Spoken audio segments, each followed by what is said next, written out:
Yeah, so I've got quite a bit of experience with these cars. You know, back in the day, I was a little punk, and when this car came out, and I was looking at it, I was like, wow, to own one of those, right? And I did a model, and my father found that for me, and he was an engineer too, and he was like a car enthusiast, and we had a high-performance 289 in a convertible, which is pretty rare in 65 as well. But I got the model, and I built the model, and I painted it red with a black hood and the shaker hood scoop and a 4-speed.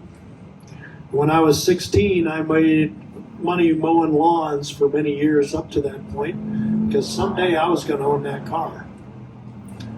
And my father helped me find it. And so it was a red 69 Mach 1 428 Cobra Jet. I still own it to this day. I drove it 2 weeks ago. I've had it almost as long as Dennis Snyder has owned his Ford dealership in New Mexico. Where are you at, Dennis?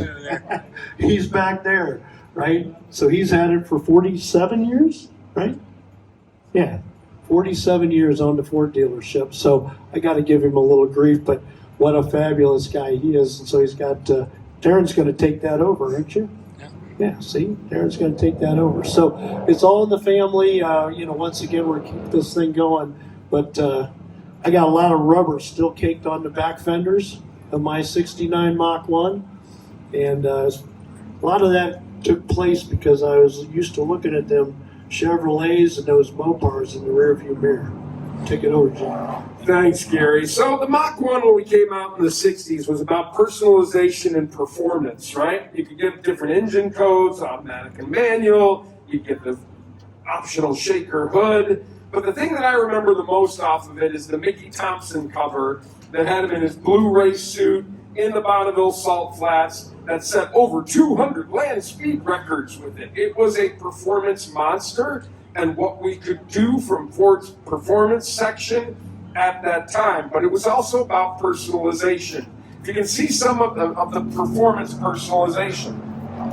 So we printed up some of the ads here, and one of my favorite is Mach 1, Mach W-O-N, but it won the SCCA Manufacturers Rally Championship with customer cars going across. GT350 had won the SCCA Production B in 65 and 66 on the road course. Then the Mach 1 actually went out there and won it in the Manufacturers Rally Championship. So we've done it over a couple generations of it. Of course, we have, the original version in there, and then you have the Mustang 2 version of it during, the 70s era. And then in 03, 04 on the Gen 4 platform, it was the pinnacle of Mustang 5-liter performance at the time. And then we did not do one in 05, the Gen 5 Mustang. What I'd like to do now is introduce Mike Delzio, the vehicle dynamics engineer, who helped develop the Mustang Mach 1, to tell you a little bit about how it got to be the Mach 1. Mike? Thanks, Jim. So the Mach 1 is much more than a park spin car. We started, our team's been together since the Boss 302 days, and we started planning this car way back in 2013 when we were working on the 50th anniversary car.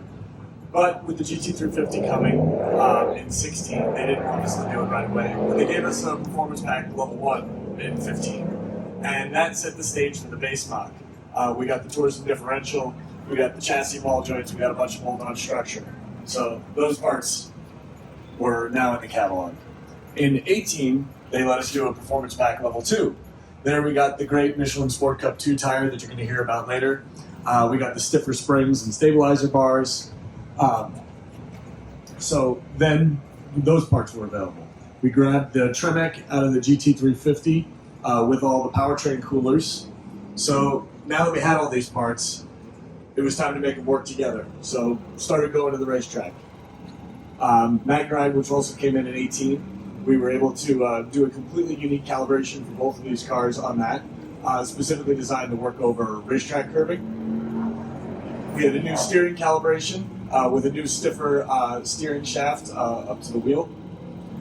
So this is the most responsive Mustang we've done.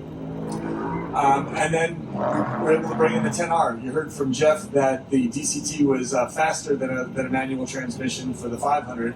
For us, we're proud of the fact that we got a traditional torque converter automatic to be as fast as a manual around every racetrack we went to. We worked very hard as a dedicated track mode to make that happen. And very similarly, I don't use the paddles when I'm on the racetrack in an auto. It does a better job at picking gears. And then the last piece was the aerodynamics. So I'm sure you have a lot of customers that ask, why no shaker hood? We wouldn't get 168 miles an hour with it. We didn't want to put anything on this car that didn't make it go faster. So we got the top speed we wanted, and we got the racetrack performance we wanted.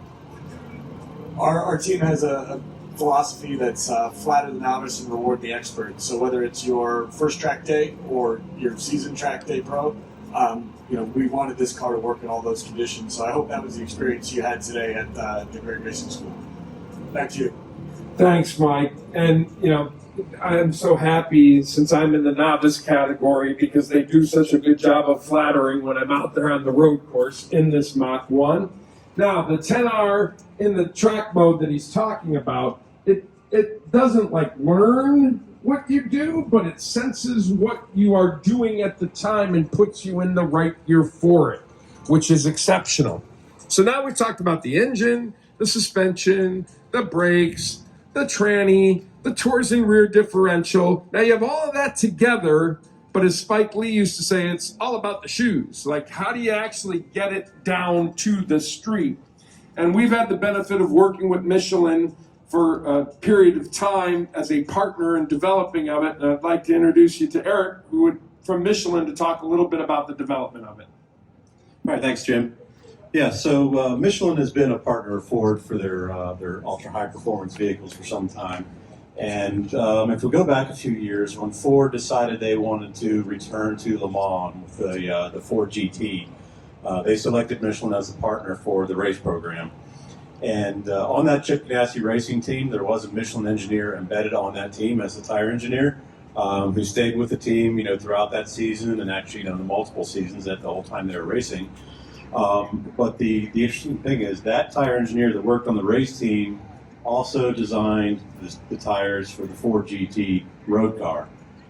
In addition to that, he's also the guy that designed the tires for the GT 500, GT 350, and now the Mach 1. So the tires that come equipped on here are Michelin Pilot Sport 4S is what comes as standard.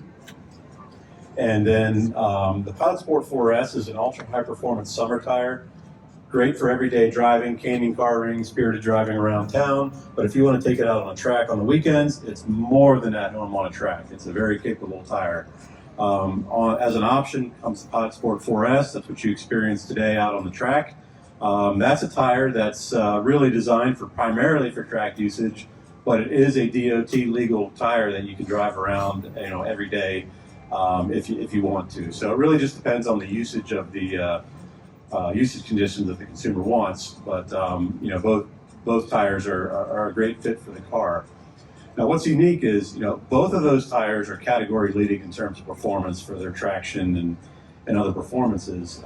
But the tires equipped for these cars are a little bit different. They're almost like the Pilot Sport 4S and the Cup 2, except on steroids a little bit. They were tuned for these vehicles, so they're a little bit different. They still look round and black. However, there are some key differences. Tread compounds are different. There's actually a wet and dry tread compound on both of the tires. The types of mixes we use and the ratios of them are different. There's a little extra secret sauce that go into these. The tread pattern has been tweaked to match the car for the performances. And also there's some things going on inside the tire as well in terms of the belts and reinforcements. But all of those have been tuned for the vehicle. And a lot of that tuning comes from the knowledge that we gain at the racetrack. So, the reason why Michelin races is, we do it to learn. The experience that we've learned from Ford racing, we can trickle down into the street cars. So, all that to say is the tires on this vehicle are very unique. So it's a very special tire for some very special vehicles, but perfectly tuned and matched for the car. With that, I'll turn it back over to Jim. Thank you very much. So as you see, we have a family of partners that work together from not only the Ford and the Shelbys and the Roushes, but the partners from Recaro, Tremec, Eaton, and Michelin, and the Carbon Rev folks that deliver these performance vehicles. So on behalf of the team, I want to say thank you. We're glad that you guys are here, and then we'll do the final wrap up here in just a minute. If you have any questions, you can come around and ask the folks that are there. Again, thanks so much for being here today.